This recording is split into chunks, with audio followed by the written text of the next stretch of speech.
every actor has something to offer. And what you have to offer is your gift. And what we're saying is take your gift, bring it to these sides in the time we're asking you to work on it, do your thing and offer it and say, look, this is what I did. I hope you like it. And then when we say thanks for coming, or when you hit send on that email with the self-tape, you achieved that objective of establishing a relationship or continuing a relationship. And the mindset of the actor going, look, I have something to offer. I hope you like it. And then if you get a callback or anything else, what that is saying is somebody's going, I like what you're offering. What you're offering lines up with our needs. That's casting.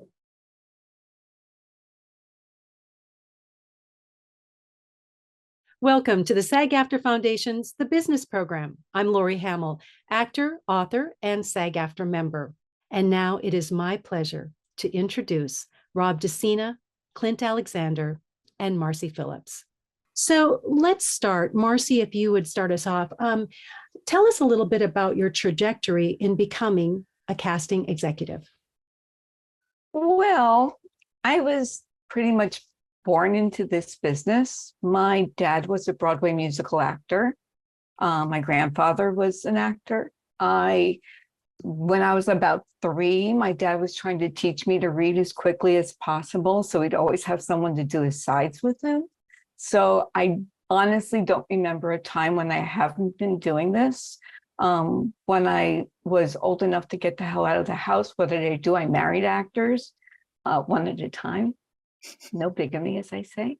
And I just, it's been my mission in life. I'm lucky enough to know what my mission in life is. And it's always been to help actors through their very unique circumstance of being a performer and putting yourself out there and, not having any any vetting process necessarily at the beginning, having maybe nobody believe in you in the beginning, and just understanding how difficult and how joyful and magical this career can be. So I always wanted to be there for them. So when it came time for me to get an actual job, I just thought, well, I should just do what I've been doing anyway for my whole life, is taking care of actors, coaching them, helping them. And so I worked for free. I said, well, ABC is just, that far away from where I was living. And I was like, back then, interns worked for free back then. And I was like, this is great. I get to do what I love. And so it just evolved from there. Because the thing is that, what we do in New York, what Clint, Rob, and I do in New York, it's not the same job as LA. What we do, we are kind of hybrid casting directors, casting executives, because we actually do see thousands of actors. We go through all the tapes. We usually are like the adjunct people to the freelance casting director, who usually is in LA. They can be anywhere, but so we become like their supplemental ally. And because you can never know enough actors, no matter how great a casting director you are, you can never know enough. There's always more. And somebody's always like, oh, I didn't know that person. So it's like the more the merrier. So that's kind of my trajectory. And I just found myself here, and it's my joy to do this. And if I was self-sustaining, I would do this job for free. I really would. It means everything to me. Wow. And to have a father and a grandfather as actors growing up with that's amazing.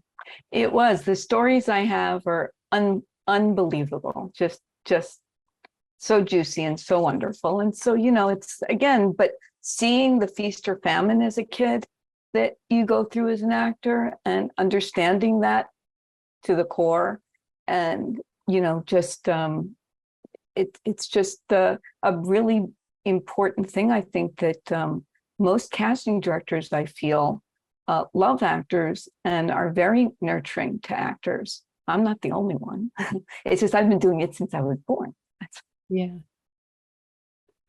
Rob or Clint, would you like to take it next? Your trajectory is becoming a casting exec. Clint, you want to go? Or you want me to Sure. go? Yeah, I can go. It's fine. So I went to undergrad for acting, realized while I was in school that actually I had no desire to be an actor.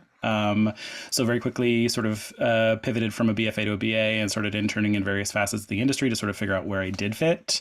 You know, interned at a talent agency, interned at a production company. Those weren't quite the right fits. And then my last year in school interned for A.V. Kaufman and worked in that office for about a year as an intern, also at the time working for free. That's how old I am.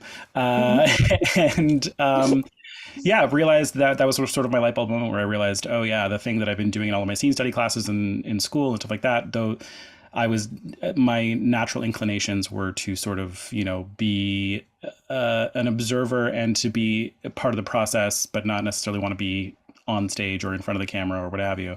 And so, yeah, got hired as an assistant right out of school after I graduated, worked with Bowling Misha Casting for a couple of years on some TV series, and then briefly worked with Cassandra Kulakundis, who is Paul Thomas Anderson's casting director, worked with her on a feature film. And then, a friend of mine who's a manager, one of my good friends to this day, called me and said, hey, there's an opening at Fox. You should send your stuff over. So I did.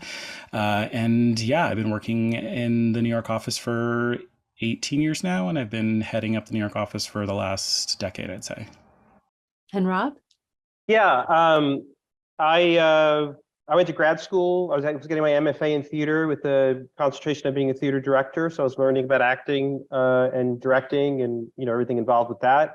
And I did a casting internship, and those casting directors were theater directors and kind of pulled me aside and said, this is a great way to maybe make a living using your skill set. And I came out and I did many internships, and I kind of had dual lives. I had this sort of young theater director up in life trying to make that happen, and would get freelance kind of hey, can you run camera for these auditions for 3 days, 5 days. So I was just piecing it all together, and then eventually was offered got a call out of the blue that Warner Brothers in New York was looking for an assistant, and it felt like I was tired of not working full time and tired of chasing. So I was lucky enough to get that and worked my way up to an associate pretty quickly. I was there for 2.5 years, and left and did a soap here in New York, Guiding Light, for 10 years, which then they allowed me to direct because they at the last couple, because they knew I was a theater director.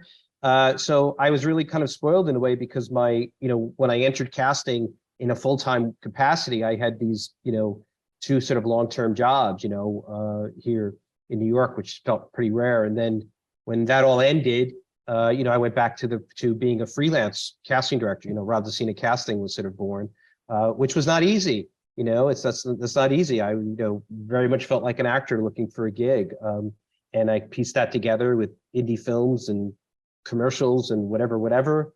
I went to LA to drum up business, and one of the places I sat down with was CBS Studios, and with an amazing woman named Meg Lieberman. And 5 minutes into that, I was looking at trying to get a pilot or a series, and she said, I don't have anybody in New York. Would that interest you? You've got all this New York experience. You've been been in a New York office. And I said, yeah, how quickly can we make that happen? It took about 8 years, actually, believe it or not. But I did a bunch of series. So my freelance thing started expanding. I started getting some series and started doing pilots for CW, and had some crossover with CBS Studios. And then eventually that job happened in end of 2018. And I reiterate what Marci said. We're sort of hybrid. I'm the I always say I'm like the least casting executive of the casting executives in the industry, because I forget that I'm a casting executive. When they hired me, yeah, I was like, I just assumed they were hiring me as a casting director. And when they told me my executive title, I was like, okay, sure, I'll take that. I didn't, it was one of those things. So I feel very fortunate. I've been fortunate that this office didn't exist, so this, sort of part of creating it. And it really, I had a real draw and interest to getting back to that kind of full-time, thing that I was sort of used to, compared to sort of, job to job, which nothing wrong with it. For me, I was never a casting director that was juggling multiple jobs at the same time. So the idea of sort of, having a home as long as they would have me was, very appealing. So. It also, hearing your stories, thank you so much for telling us about this, because it is, it's work to get to where you're at. The same way that actors are working at getting onto shows and being seen and being considered. Your trajectory is something that I think really speaks so wonderfully also of New York in some ways. It's like, I'm going to go do this and then I'm going to try this. And well, it might take some time, but, we just keep on going. We just keep putting one foot in front of the other. I love that. And what does your day-to-day look like? I know it's not ever going to be the same as an actor, but can you give us some broad strokes of how you function within your day, whether you're in the office or if you're still working remotely, and what are some of the things that you end up having to do during your day? Well, I think the word hybrid is good here too, because, things are still slightly in flux. I mean, but we do go to the office and we do work from home, and whatever is going to be the most productive is the way that we like to do it, and it's our day is different depending on, obviously, if we're casting something, then our day is spent looking at all of the people that we've asked for from submissions, going through submissions, and then watching everybody. If any actor has any doubt that we look at everything, don't doubt it. We look at everything. I mean, because my feeling is they put the work into it, we better damn well watch it, so we do. We look at everything, and if we're not casting something at that point, our days are filled so much just looking for actors in every way, shape, or form. I mean, right now it's more showcase time, so we see every showcase that we possibly can. It's great that a lot of them are on breakdowns, because the ones that may not have like a New York presence for us, we can still watch them through breakdowns. We look at commercial actors. It doesn't really matter what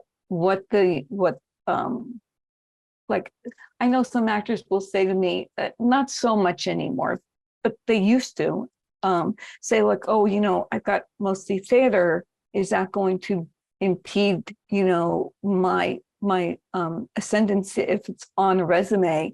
Are you going to think, oh, well, you haven't done a lot of on camera, so blah, blah, blah, blah.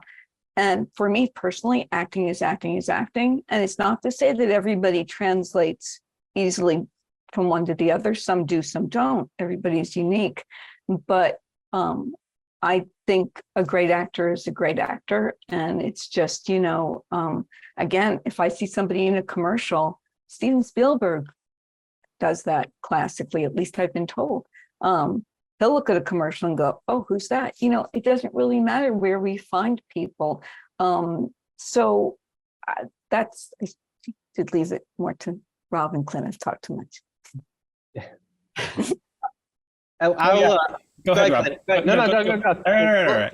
No, yeah, echoing everything that Marci said, it's like, obviously when we're active on a project or, a pilot or what have you, though, us as a network, we're not necessarily as much in the pilot game these days. We're doing much more of a straight to series model. At least that's what sort of we've pivoted to during the pandemic, and it's been working well for us. So, obviously when we're active on like the initial like pilot phase of casting something that has been ordered straight to series, we're very much what Marci, described in terms of like pouring through auditions and making sure that, I'm the same way in terms of almost being borderline OCD about making sure that I look at every single submission that comes through breakdowns, and being very deliberate in terms of making sure that I've seen every single person that was submitted, and then making very intentional choices on who I'm going to have asked to tape from there. And then making sure that all the people that I did ask, that I am giving them that time and energy to be able to like be thoughtfully considered. And so, yeah, there's that. And then, much to, what we've kind of all described about sort of being foot in both worlds, if we're not necessarily active on the pilot phase of casting something, for me personally, I, in terms of the boots on the ground part of the job, covering the New York talent pool when we're in those initial casting phases. There's that. And then the other part of my job personally is also covering a lot of the current shows. I tend to focus more on the drama space in terms of the coverage as an executive, but, you know, overseeing the independent cast directors that are working on our shows that are already on air, approving guest casts and having those sort of higher level conversations about, like, you know, larger arcs, or when we're adding a series regular to a show or what have you, having sort of more of those quote unquote executive conversations. That's sort of the other half of the duality of our job as New York casting people. So yeah, it's depending on what phase we're in terms of what show and where we are in production. It can be any and all of those things. And Rob, for you?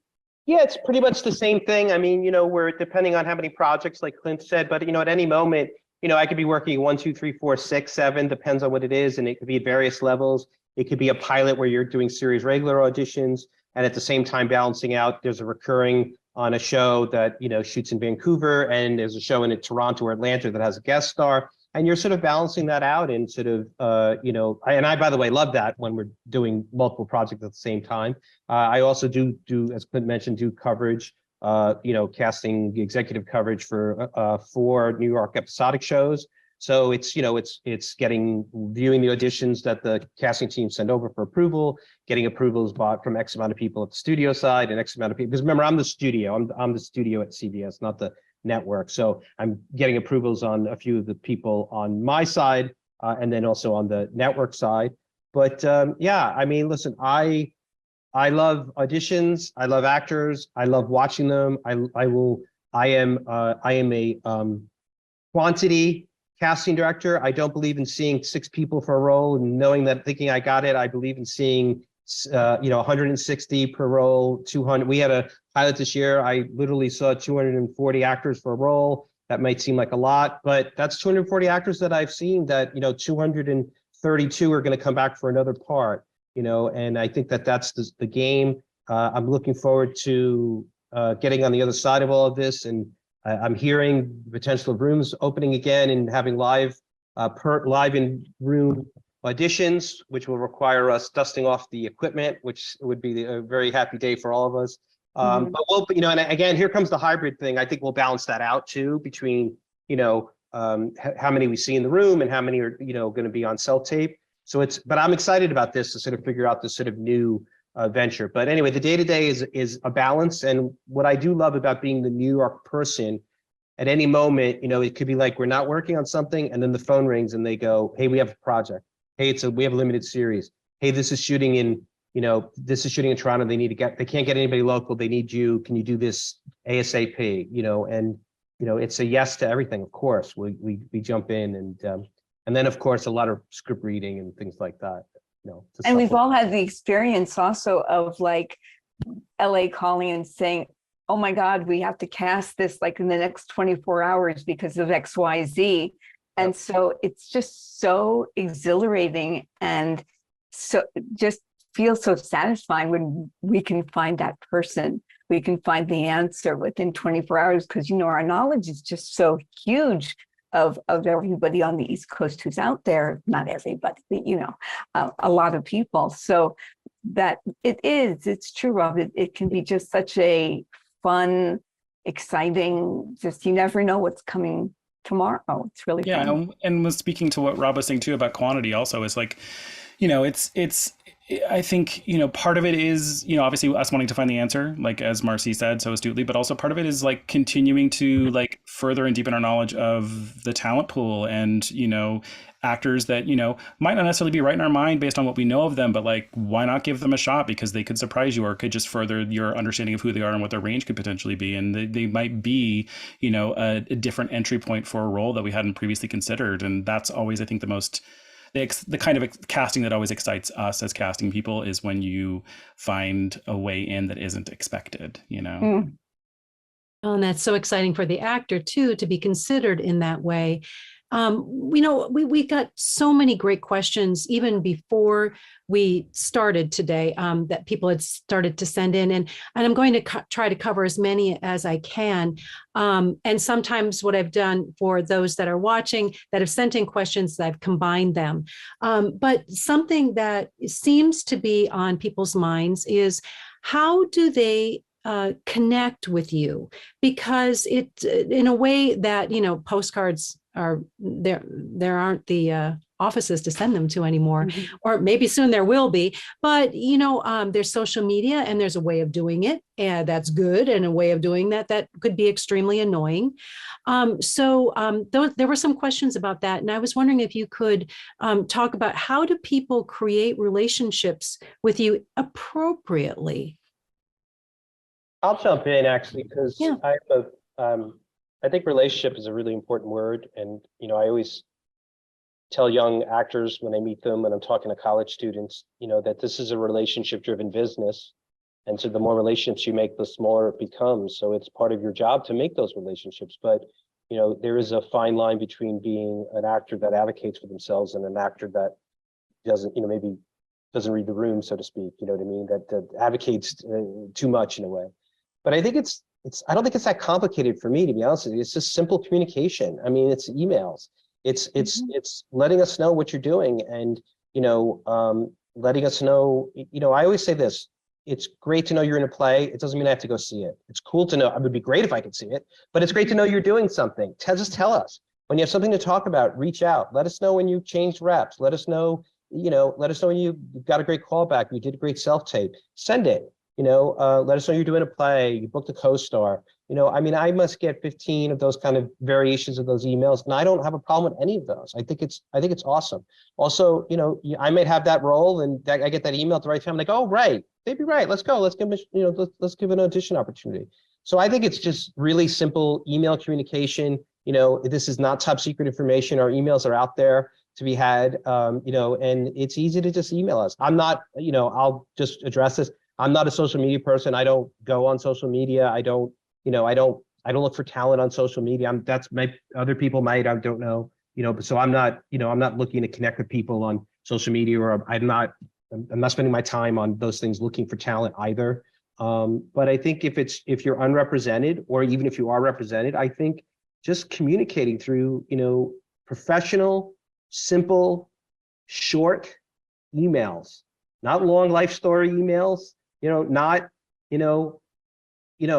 to say something. I'm sorry, there's no reaction here. I'm never going to go to coffee with somebody I don't know, right? That's just not a thing. Don't ask me to go to coffee, right? It puts me in a spot to go, oh God, I'm so sorry. I got to kind of avoid that in the email, right? But just saying, hi, this is me. This is what I'm doing. Well, we met here. I saw you in this panel thing, and I think it's a two-way street. We do the same thing. We go to a show and we go, who's that person over there doing that part? I don't know them.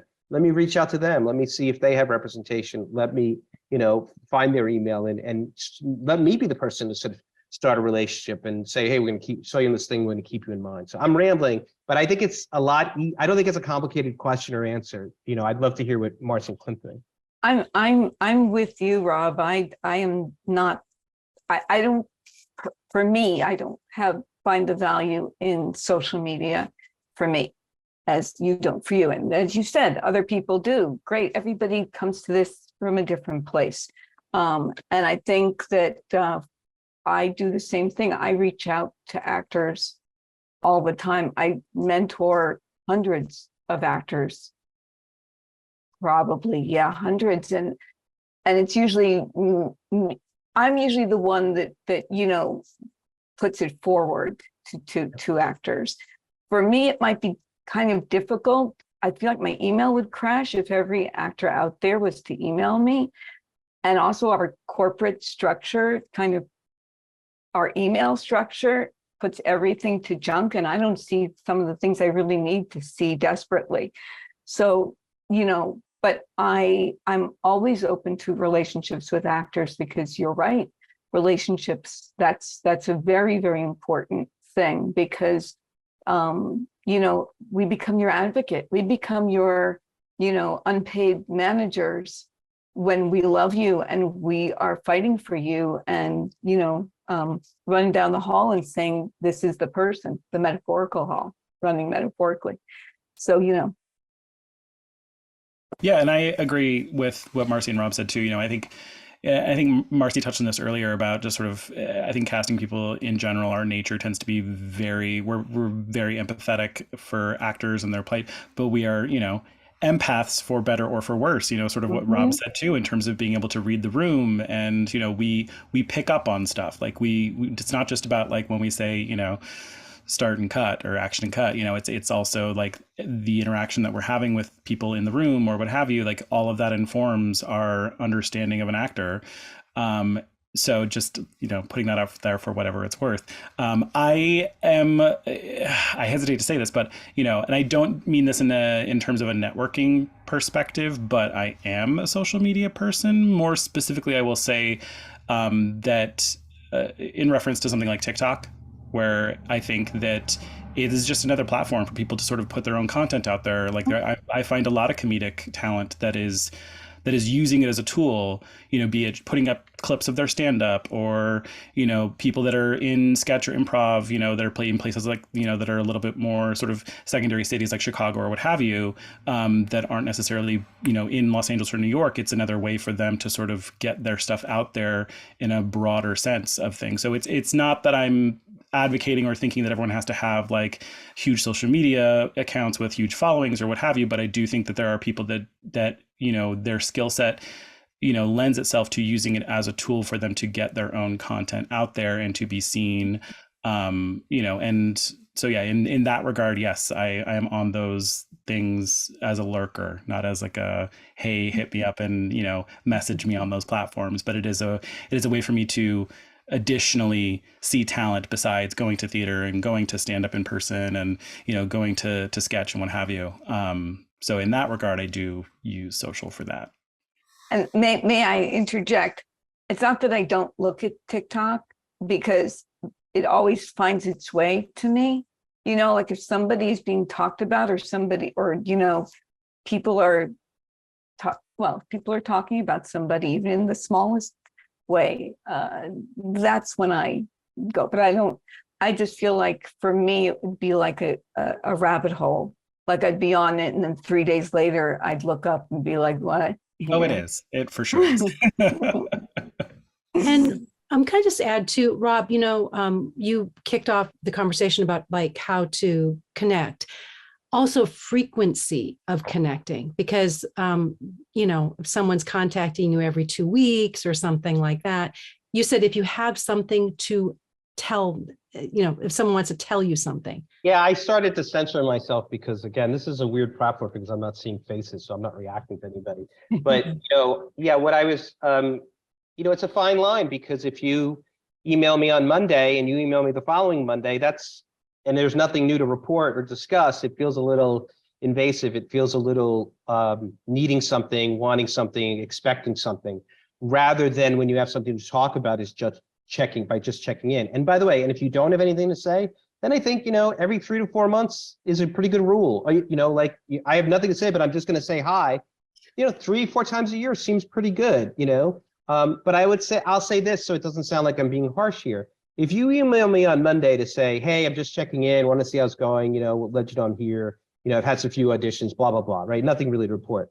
And you book something on Friday, I wouldn't have a problem if you email me on Friday and say, hey, I want to I know I emailed you on Monday, but I just booked a co-star on blank show. That's cool. You have something to say.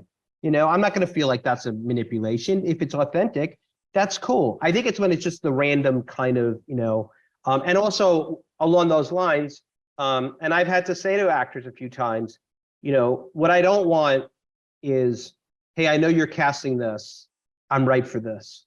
Hey, I'm glad to see Clint shaking his head. I know. Oh, I saw the breakdown. I'm really right for this. Can I have an audition? You know what I mean? That I think sort of, it's the coffee moment. It puts us in a spot to go, because it just feels like that's a dialogue that shouldn't be happening. So I see the communication should just be a safer sort of like, I'm alerting you that I'm working and studying and I'm at this and I'm a professional. And I just want you to know I'm doing A, B, and C, or, this happened or that happened, or whatever it may be, rather than, I need something, I want something.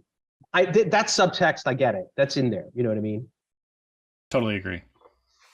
And then I think also that maybe actors shouldn't have an expectation of hearing something back.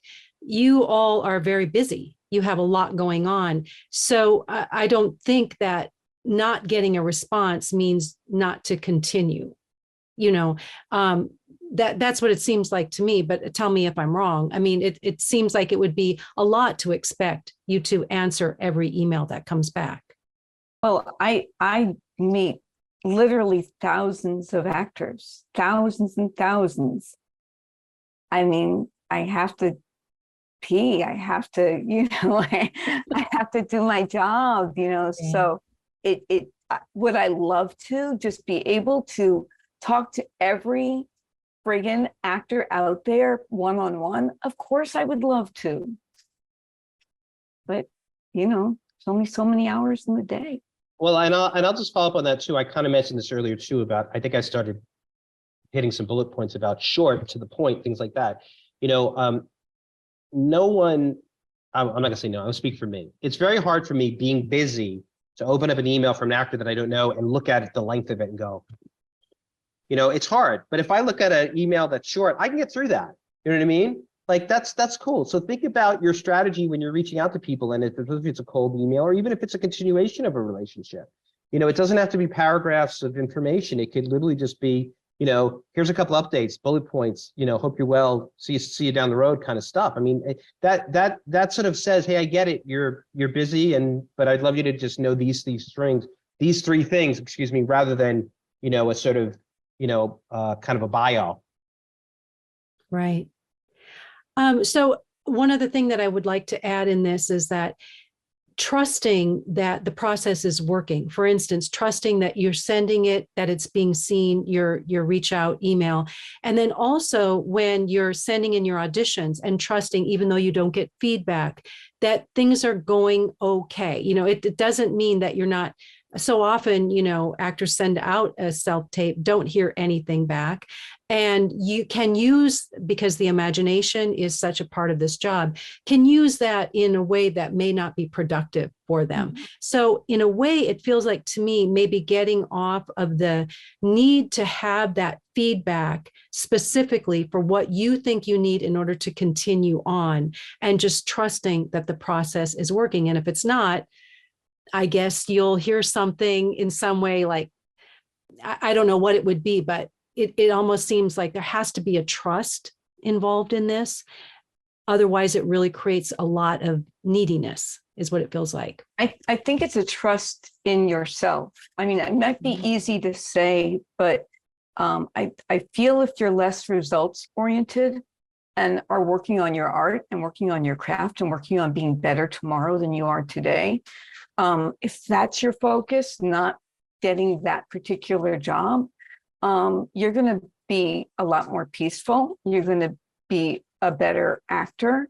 And to me, acting and life hand in hand. The life lessons you learn fit into acting, and the acting lessons you learn fit into your life. And I just feel really strongly that one needs to deal with today, in the present moment, and what you want to accomplish today, not looking into tomorrow. What's tomorrow? Tomorrow doesn't exist. So really all we have control over is ourselves. And because you're an actor, I have to assume, because you could be doing so many other things with your life where you'd be more successful quicker. But you've chosen to do this because you love it. So focus on the love of it. And auditioning, some actors hate to audition, I understand that, but try to find your way to looking at the audition as I'm one of the few people in the world who's pursuing my dream and pursuing what I love. So many people can't do that for so many reasons. And you're actually doing it. So focus on that as opposed to focusing on the end result. Mm-hmm. Yeah, I'll go ahead, Clint. I was going to say, it was funny. I was actually just sort of having this conversation earlier today in a general meeting with some people from my department in LA. And I was talking about how, I think that and I'm sort of describing the energy that I always encourage people to bring into the room, but I think that energy can still translate to you attacking a self-tape. Is that, I think the healthiest way to pursue any audition is to come at it from a place of like a gentle confidence of like, hey, this is my take on who this person is. I hope you like it. If not, I'll see you on the next one. And then being able to like sort of release it and go out into the world and all that kind of stuff. And trust that like everyone's an individual. Everyone's going to bring their own inherent, perspective and POV to what this role is going to be based on your personal experiences and what have you. And that, and trusting in that and letting that be what informs your choices and all that kind of stuff. Because I do see so many actors get bogged down in this, this perception of like, oh, this is the choice that I think everyone else is going to make, or this is the obvious choice, and so I'm going to make a deliberate choice that goes against that. And sometimes the deliberate or the obvious choice is the obvious choice because it's the right choice, and I think you just need to trust that your own, personal experiences and your own, inherent individuality is going to bring that special sauce and that subtle nuance that's going to differentiate you from the other people that sort of make the same beats and find the same moments, but in a slightly different way, and just trust that process and then just be able to release it, as opposed to making a choice, in a scene because of your perception of what you think other people are going to do, which is the worst reason to make a choice in a scene ever, because it has nothing to do with the given circumstances or what's going on in the material.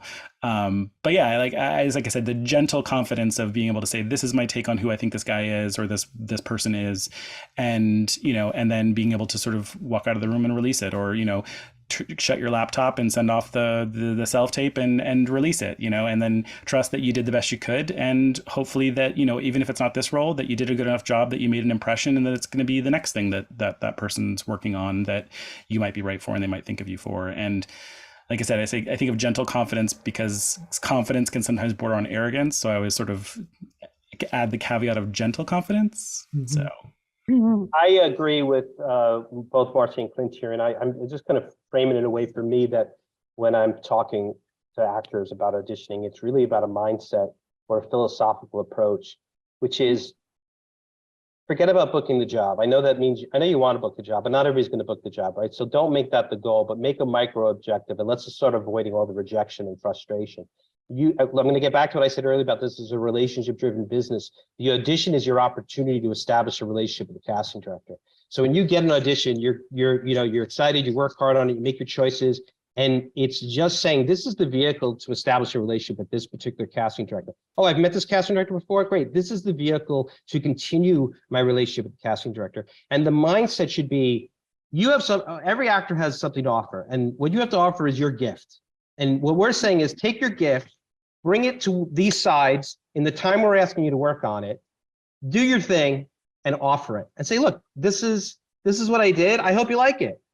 And then when we say thanks for coming, or when you hit send on that email with the self-tape, you achieved that objective of establishing a relationship or continue a relationship. And the mindset of the actor going, look, I have something to offer. I hope you like it. And then if you get a callback or anything else, what that is saying is somebody's going, I like what you're offering. What you're offering lines up with our needs.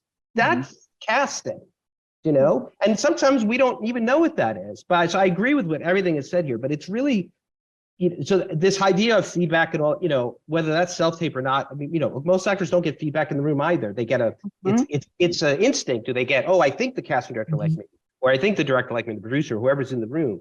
But, nobody's leaving an audition going, you're not getting it. Thanks for coming. Or you are getting it. That doesn't happen. There's a process involved.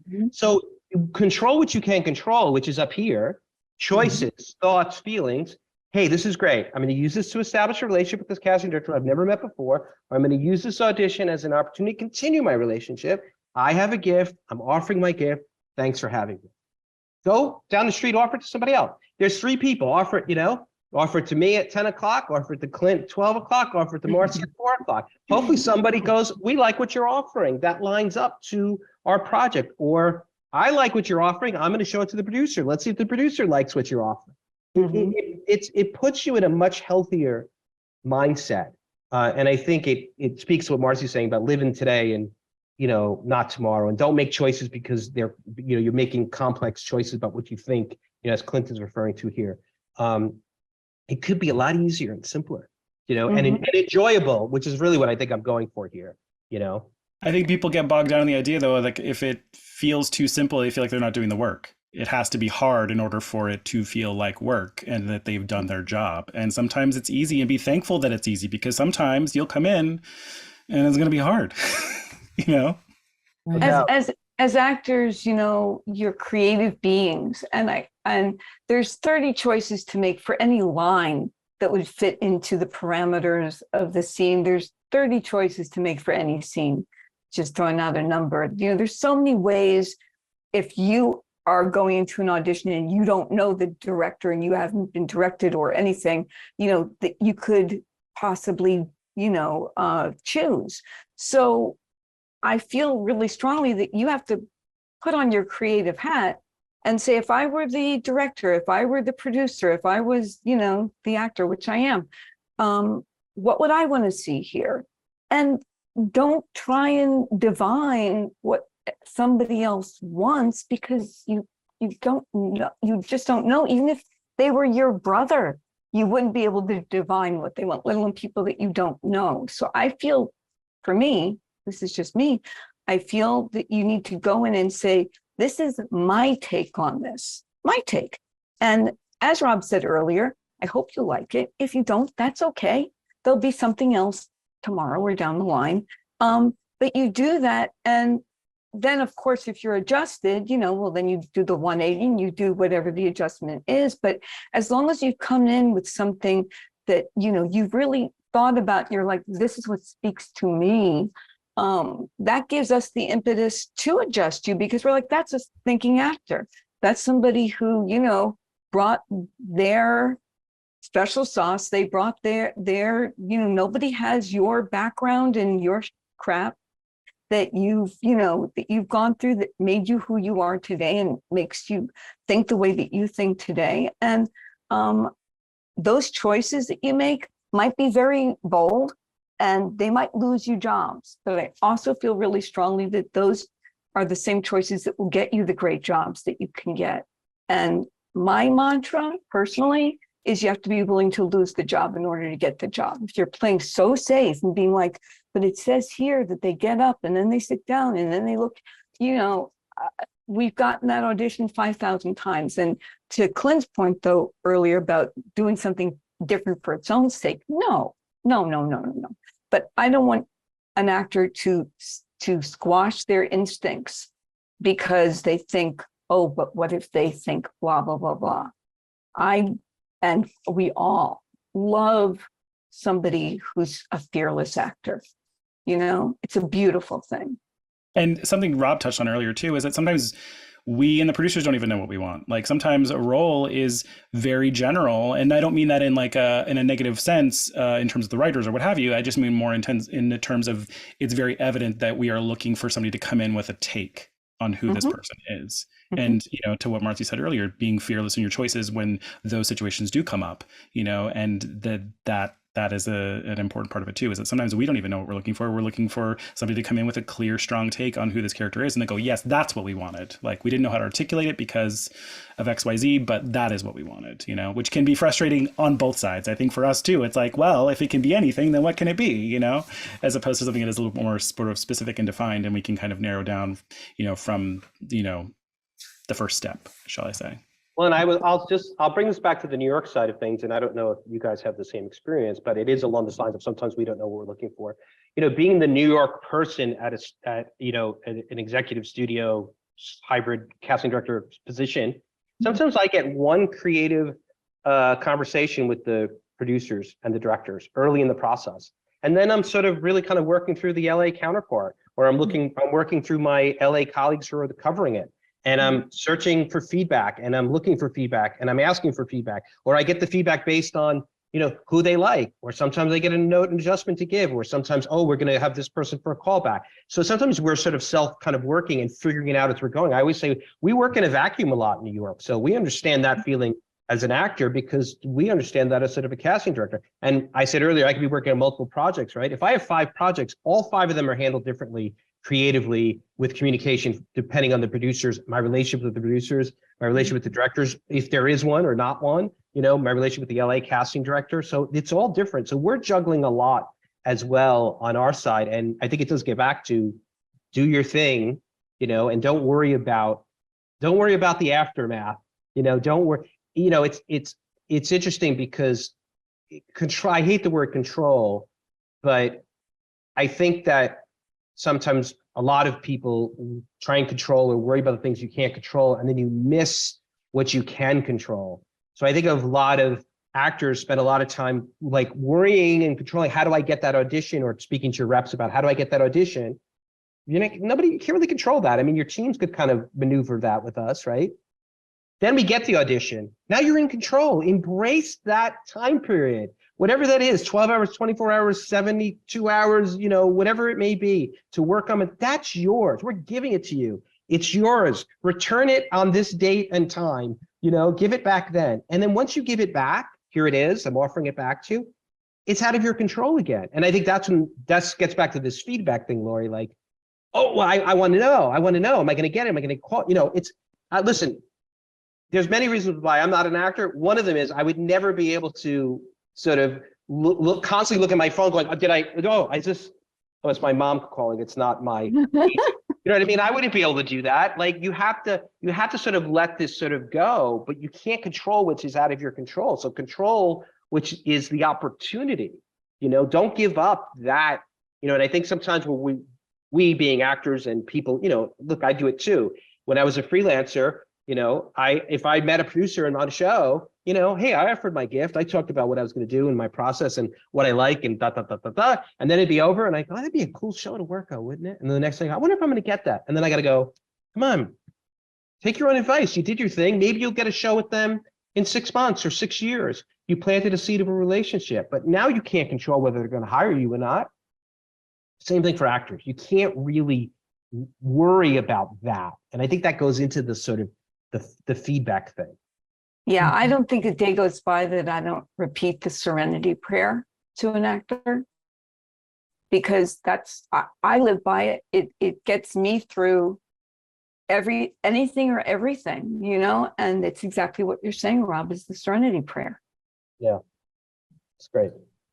This is so helpful and calming too, just to hear. I love that idea of being able to really go for what you can go for.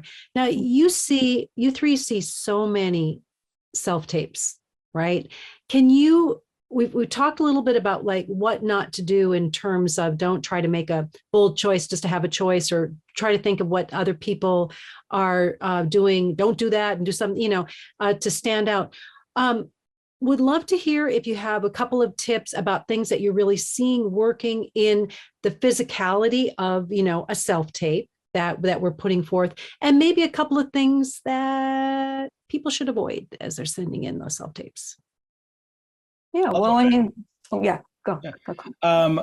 So first I want to caveat all of this with all the tips and things that we may be putting out there. I have literally approved guest star casting for somebody that put themselves on tape in a public restroom on their lunch break from their day job, just setting their phone up on a windowsill and doing it. And they got hired from that. Like, all of these things are, not a substitute for the substance of a good read and a good audition in and of itself. So doesn't matter how fancy your light kit is, your camera or your mic or whatever, all of that aside, the actual foundation of a good read has to be there first and foremost. And I have absolutely approved tapes that were not necessarily aesthetically on point, but the work was great. And, the producers saw it from there, the independent cast director saw it from there, the studio executive saw it from there and got all the way to me, and I saw it as well and approved it from there. So I just wanted caveat that sure, all the things that we're going to talk about in terms of what can elevate something, great, but they are not required by any means. But yeah, I mean, I think obviously an ideal is having a reader in the room with you to be able to read the sides with you. I know it was really tricky, obviously, during lockdown and during the pandemic, getting somebody that, who could read with you live and in person, if you weren't living with somebody or what have you. But I think, that is, I think, first and foremost an ideal in terms of being able to maintain your pacing and being able to hear the reader well, which I think is another thing that sometimes we can struggle with, is sometimes we get these tapes in and we can hear what you're saying, but we can't hear the reader, and it can kind of make the overall experience of watching the read can be a little bit more challenging because we're not hearing both sides of the conversation. Yeah, I mean, I feel like I just threw a couple things out there, but you know. Yeah, and then, but I totally couldn't agree more with you, Clint, about, we've all hired people off of the most rudimentary kind of tapes, so there's no need whatsoever. Yes, I couldn't agree more to have your fancy stuff. If you want to do that, fine, but it's not necessary. Yes. Another thing is just, if you can help it, I do tend to get tapes where you as the actor are on the bottom fourth of the screen and all the rest is space. So just try to frame yourself to the best of your ability in the way that you'd see something framed, on TV, which is, we want to be able to see you. We don't want you doing your audition to here because then we can't see you. These are just things that I see sometimes that are just, technically can get in the way. And yeah, I would say just having somebody else reading with you, I'm happy because, we've all seen the auditions where you read with yourself. And I don't know about you, but I'm always like so worried that they're not going to say their line in time for when they have to jump in and say their line. And it just distracts us. So, nothing is going to distract us, because we want, that's another thing with props. Some people love props, some people don't like props, whatever. I personally like props, but yeah, I understand why some people don't, because a lot of times you'll use them in a way that's very distracting. And we don't need to see the prop. It's not a scene about the prop. We want to see what you're doing with this, what your vibe is with it. And so a prop can get in the way. So just be sure that your prop is, if you're using props, that it's helping your audition, not hindering it. Rob, I'm sure you have some more. Yeah, I would just, say don't stage them. It's already, look, I feel guilty that you're even doing them. So if I see you trying to make a short film out of three three-page scenes, and you're shooting one in your kitchen because it takes place in the kitchen, and one in your car, and one outside, it's just too much. You just don't need it. Again, I agree with Clint. Marci likes it. I hate it. I think it's distracting. I've also, yes, I've approved and liked people in the hotel room in the corner with very little, but not the greatest lighting. And you go, look, it's there. There's something there. Let's get past it. But I just think don't overproduce it. Don't overstress yourself about it. And please, I won't say that I hate props because I understand there's an exception to the rule, but I hate props because they distract from, look, if something comes into the frame, we look at the frame, we're not looking at you. That's the rule, okay? You're saying, hey, this is super important, so I'm going to use it. And so that's only a segue to say, please don't eat in your self-tapes. Eating is not an actor choice. If I see one more actor eat a bag of popcorn in a self-tape, I don't know what I'm going to do, because what I do is I start counting how many times they're eating.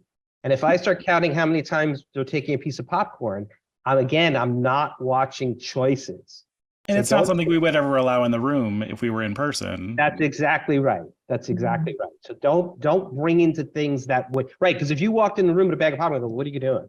Well, I thought I was sitting around eating. That's the actor choice. It's distracting, because I can't tell you how many times a producer will say, can they do it again without eating? You hear that more than not. So they rarely will say, do it without the prop. I mean, I do hear some people complain about a prop. Most people can look the other way on it. But eating is always, I've never had a person say, oh, I love the way they ate that sandwich in the audition. Or could they do it again, and could we have them eating something this time? Yeah, that's a good point. Never got that note either. That's a good point. I have to agree with you on the eating. That can be very problematic. It really can be. And I think it's okay if you want to like pop something in your mouth and it's gone and that's it for the whole thing. That's fine. But yes, it always gets excessive. I do have to say though, things like if you're supposed to be like, hey, I'm out of here, or you're referring to something, I like to set the scene for the producer. I like for the producer to look at what they're looking at and imagine that they're looking at their show. It's like taking them out of, I'm watching an audition, and forgetting that they're watching an actor. And sometimes a prop, in my opinion, can help that, because in life, it's very rare that you're just sitting there and talking to somebody and not doing anything else. But it's a very fine line between doing something that feels natural and isn't distracting at all, and something that's distracting and making us looking at what you're doing with props as opposed to watching what you're doing. So it's a fine line, but I think if it's done well. Well, I would say, ironically, the props bother me the least, and almost when I was casting episodic, would I be the one to go, here, use this would be for co-star roles. I think co-star roles could actually use props more because, most of those co-star roles are a few lines. So sometimes the prop is sort of the thing that it's about. Having the clipboard or having the coffee or whatever, yeah. Exactly. So it sort of helps that sort of illusion. I think it's the excessiveness of a 3-page scene that the prop is becoming, a scene partner or, something like that. But it's really an important thing because look how long we're talking about it. It is. We're spending so much time on this, but like in my tape room, if somebody's supposed to have a dinner scene with somebody, I'll set up the table and I'll set up the glass and I'll say, I'm not telling you to use it. I just want you to feel the environment that you're in, So maybe that's a prop, maybe that isn't a prop, because they're not taking a fork and eating their dinner or anything like that. But I sort of fall in between or in the middle, where I always view it as like it's the icing on the cake, but the cake has to be there. So like if you don't know the material well enough that a prop is going to hinder you rather than help you, then you don't need the prop. But if you know it so well, you're so off book, you've blocked this whole thing out in your head, you know exactly what you're doing, and all your movements are fluid and thoughtful and conscious and organic and all that kind of stuff, and you want to have a prop for whatever reason because it's going to help inform you, great, sure, I don't have a problem with that. But like usually when I tell people to put the prop down is because I'm like, okay, you don't know it quite well enough, not because it's anybody's fault. Sometimes the turnaround's really fast and people aren't just going to inherently be off book and all that kind of stuff. So in those regards, I'm like, okay, put the prop down. It's not helping you. It's distracting from the read because we need to make sure that you are on your lines and you get all these beats and get all these moments. So I think the three of us totally agree. Yeah. Don't use props if it's distracting. Yeah. Well, I'm going to go back to my theater background. I can make an argument that an actor needs 3 weeks of rehearsal time to get comfortable with a prop. So if I say, hey, it's 8 o'clock in New York. Can you come to my office at 8? We wouldn't be 8 o'clock. 8 o'clock tomorrow, you have 24 hours. I think the expectation is a lot to sort of get comfortable with that prop in 24 hours. And I think this is just philosophical. I'm not speaking for anybody else here. I don't look at auditioning as performing. I don't think it's a performance. I don't think it's finished. I think it's a potential to play the role. That's my mantra when I'm watching actors and I'm with actors. Do I believe they have the potential to play the role? Not is this the finished thing? Now, I can't say that directors and producers don't go, yes, I want to take this person and put them on set. But for me, it's about potential. Are they able to show enough potential for me to sort of support that? And I just think from an acting point of view, from a craft point of view, from a process and time point of view, it's a lot to sort of stage, incorporate props, comfort level, as Clint is saying, to get, I think that gets in the way of potential. So that's just sort of my crafty kind of. Totally. And I totally agree with you. And I always sort of, when again, we're belaboring this point, but like, I think, especially when we're talking about something that is like a pilot phase or what have you, like the producers that are on this project that are watching these tapes, they're the people that wrote this material. They can fill in those blanks. They know what the scene is. They know, what's happening. So I think it's less, that they need those blanks filled in for them, with those kinds of props and all that kind of stuff, because they are intimately familiar with the material that you're reading. Well, what I love about this conversation is that there are a lot of different viewpoints on, really making a decision on a case by case basis of what you're working with. And if it sounds, if the prop becomes something that needs more attention and that the work that you did as an actor isn't matching that too, is to really take a look at, and how much time do you really have and how much time do you want to spend on, like you were saying, Rob, becoming comfortable with something, with a prop. Very quick question. What is your feeling about entering and exiting, since we are in the land of self-tapes, of having a blank screen, and then walking into it or walking out at the end? Anything on that? It depends on the scene. I mean, I find it, to use the word distracting, if at the end of the scene, you're like, I'm out of here, and you're just sitting there. So again, to just paint the picture, I'm for, using case by case, what's going to work best for that scene. It's going to be different all the time. Mm-hmm. Yeah, I'm fine with it either way, but it's interesting because I hadn't even thought about any of this until I had sort of done an informal poll or heard from some other casting director friends of mine just talking socially, and some of them actually more sort of from like a logistical standpoint of like the thumbnail that comes up with your self-tape when it's loaded up on breakdown services, and it's like if you're entering the scene, it's going to be a blank thing versus you standing there. And like, I don't have a problem with that. I've absolutely approved self-tapes that didn't have people in the frame at the beginning or what have you, but I do know that other people feel very strongly about it. It's just not something that I necessarily feel strongly about.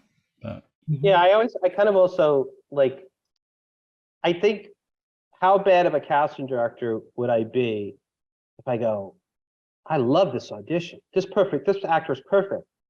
They walked into the frame. I can't send it. You know what I mean? It's like, I'd be terrible. Like, so I think those things are, I think it's like, oh yeah, I'm thinking about it now, so let me think about it. But I don't think it's a big deal. I think if it fits the scene, do it. I agree with Marci's example. If it says like, get out of here, why are you sitting there? But like, I also think there's, don't give up that moment don't make an exit to give up a moment of 3 seconds on camera either, to land that beat. Oh yeah. Like that's an important, sort of the end of the audition is sort of an important beat. So if you can maneuver that, then stay there. But again, it all sort of depends. Yeah, talking about those last moments, that's the only place where there's absolutely nothing on the page for you to do. The period is done. There's nothing there. We want you to go to the next place, the next thought, the next beat. The camera doesn't turn off the second that the period's there. You have to live it and breathe it and continue. Life goes on after the scene is over. So great point, Rob. You don't ever want to give up those last couple of beats, because that's all going to be your imagination and what you've chosen to do. I always say, go to if it's a guest star or bigger part, go to the end of that script and just do an ellipsis. Just take that period and make it an ellipsis, and then land those 3 dots, land that to be continued moment, on camera. That, as Marci's saying, that next thought. It's land it, let it, land the plane in that silence. And because any good casting director, assistant, associate, whoever's on camera, the first thing when I'm training people, please don't cut the camera on the last line. Give them that 3 count, finish that sort of moment. So sometimes that's a super important moment. Again, if it says, I'm out of here, then leave, but if you can make it a moment, you could, it's important. And talking about the end, if we could talk for a second about the beginning, please. Because self-tapes, no one is a hostage in the room. When we're looking at it, if we're passing it along,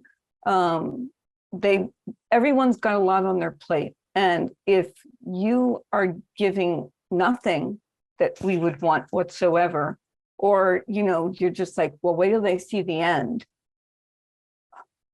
You're counting that everybody who's watching it is going to wait till the end. And so you have to give us a detail. And by detail means small things, or could be something big, whatever, but it could be the tiniest thing. We see everything you do and everything you don't do on camera. So I feel that you have to give us some reason to watch it to the end at the top. It can be, again, the smallest thing. It can be the way that you look at somebody. It can be the way that you laugh at something. Just give us a reason to watch it to the end so that we get, everybody who watches it will get everything that you did. Now, I think, again, the beginning and the end, it's really important because, don't make them have to sit there, and you don't want to have to win them over, in the middle. You want to give, again, just find a little something that puts your stamp on it. Well, it's interesting too. I think the dichotomy of like sort of what Rob was describing about like what kind of cast director would I be if I was coming at from this angle versus what you were just describing now, Marci, is like I feel like it's the difference between like us approaching something from a place of no and like having to be proven wrong versus coming at something from a place of yes. Like Yes. I would much rather at the end of a day of watching self-tapes or an end of a day of session have an embarrassment of riches of awesome tapes to show my producers and say it could be any of these people, like who do you like, versus going through the day going nope, nope, nope, nope, nope, and then going, well, maybe we'll have better luck tomorrow. And some days those do happen, but I think coming from a place of yes versus coming from a place of no is definitely, I think, most of our approaches in terms of how we want to look at these tapes and how we want to attack it. Clint, I love that you said that. I really love that you said that. And I just want to follow up that I do think the best casting directors, whatever that means, but these three, these two people here with me, the most open, let's say open instead of best, right? The most open actor-friendly casting directors, which is important to me, is looking for reasons to cast someone. I'm just reiterating what Clint is saying. I'm just saying that we look for reasons to cast someone rather than look for reasons not to cast someone. I think that that's an important thing. And I can't say that not everybody in the approval process, right, has that mindset of looking for reasons to cast an actor as opposed to looking for reason not to cast an actor. We are gatekeepers. We all as casting directors love to take credit for casting someone. Me too. Pat myself on the back. Okay, good. Here's the thing. When we cast somebody, that means like 10 people agreed with us, right? That's what it means. But what it really means is, hey, we gave this actor an opportunity.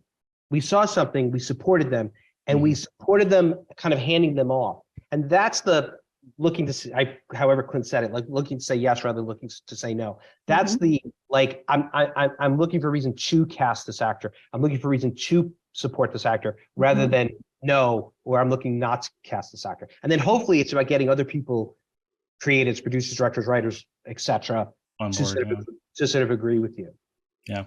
And let me also add, in terms of the amount of people, yes, that have to say yes in order for somebody to get the role. A lot of actors aren't aware that we don't have that kind of power 99 times out of 100 to cast somebody. It's a whole process, and it has to go in our game when we're talking about a series regular or recurring role. They go through a lot of people, and I always liken it to taking 20 people out to lunch and expecting them all to order the same entree. It's like, it's not going to happen. And it doesn't mean that there's anything wrong with this, that, or the other dish. They're all delicious, but everybody's got their own taste. So I just think actors just need to put that into perspective that, if you don't get that role, it doesn't mean that everybody didn't like you or the dark night of the soul stuff that, you might be thinking. Some people might have loved you and fought for you, and you just don't know that, I have just so appreciated everything you three have talked about tonight. It has just been so positive, and I feel like there is so much that goes into what you do, and what you're telling us right now today is how much you want the success of the actor. I know that Rob and Marci, you both have books that actors can look into. And Clint, will you be writing yours anytime soon? No pressure, Clint. No I don't pressure. know. I don't know. Maybe it would be a short book, I think. I don't know. I feel like, you know, Rob and Marci, I mean, the number of times we said tonight that we're all in agreement, like, I don't know that I would have necessarily something to add that I could put in book form. But yeah. I'd like to say it's not, it feels a little rare to me how much in agreement we are about most things, because, you know, that's another thing, like actors go, oh, casting directors fill in the blank. That would be like us saying, oh, actors fill in the blank. Everybody's so unique and everybody's so different. Everybody has a different process. So I think it's really fun that the three of us are like, yeah. And also that you gave us a wide spectrum of, like, for instance, taking things on a case-by-case basis. This may work, this may not work. This is what I've seen has worked. And I think that is so delightful, because it's all talking about the craft and why we're in this anyway, you know, because we can bring our imaginations and we can tell stories. And then I think it's also been very illuminating tonight at just how many people have to come together to make a decision, and that you're heading all of that. But I love what you were saying, Marci, about everyone going, 20 people going out for dinner, and you're expecting them all to order the same entree, which is the actor saying, pick me, you know, out of those 20. So thank you so much for everything that you brought. We're going to be wrapping up now. Thank you, everyone, for sending in your questions. I tried to incorporate as many as I could. And so many were actually answered through the conversation tonight. On behalf of the SAG-AFTRA Foundation, thank you, Rob, Marci, and Clint, for spending your time with us today in making a video that people can watch over and over again, and also all of these tips that you gave us tonight. Thank you, Lori. It was a Thank pleasure. you. Thanks for having us.